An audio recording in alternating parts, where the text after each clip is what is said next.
I read an article the other day that suggested that we need to rethink how we identify leadership potential.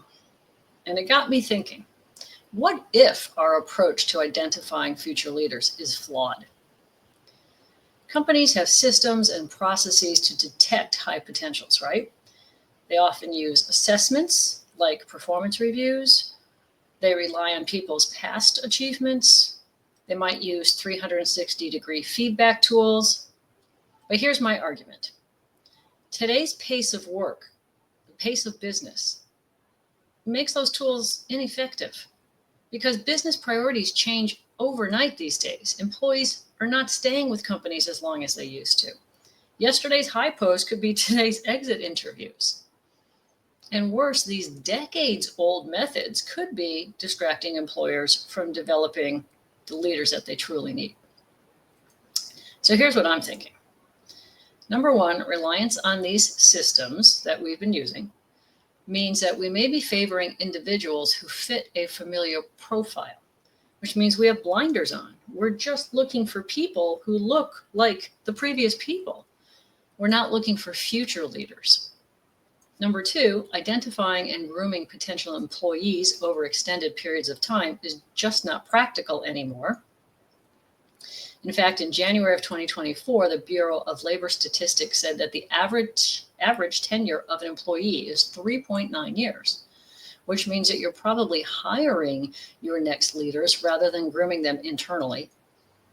And number three, get this, another statistic I just saw this week, is that a full 90% of high performers, so people who are really good at the jobs they do, have difficulty adjusting to higher levels of responsibility. So once you add the people element and being responsible for the systems and the processes, they have a hard time when they get promoted. So this brings me to my point. What are we looking for when we try to identify future leaders? I think we're looking for, number one, a passion for learning. Somebody who's open to new experiences, who questions assumptions. They're okay with not knowing because hey, they'll learn.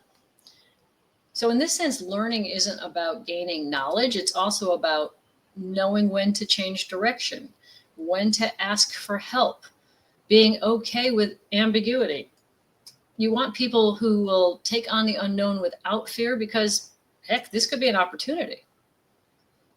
Number two, I think you want people who demonstrate that they can work collaboratively because 90% of leadership is getting work done through others, right? And when I say collaboration, I don't mean cooperation. I don't mean they get along well with others. I mean, you want people who listen and advocate for stakeholders, for customers, for their peers, because they recognize that they're all part of a bigger system. And finally, you want to look for people who have a growth mindset. And what I see a growth mindset as is somebody who asks for challenges and projects. Somebody who suggests, hey, I could look through these contracts and see if we can renegotiate them. Somebody who makes work for themselves. Like, I'm happy to work with the interns this summer. I can show them the ropes. I can answer their questions.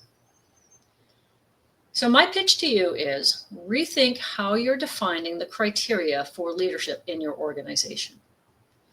Rethink your performance reviews, at least in terms of how you're using them to identify leaders, because leadership is very much a behavior. It's not a skill. So if you have a great performer on their performance review, they score a 4 on a 4-point scale, does that really tell you if they have leadership ability? What do you think?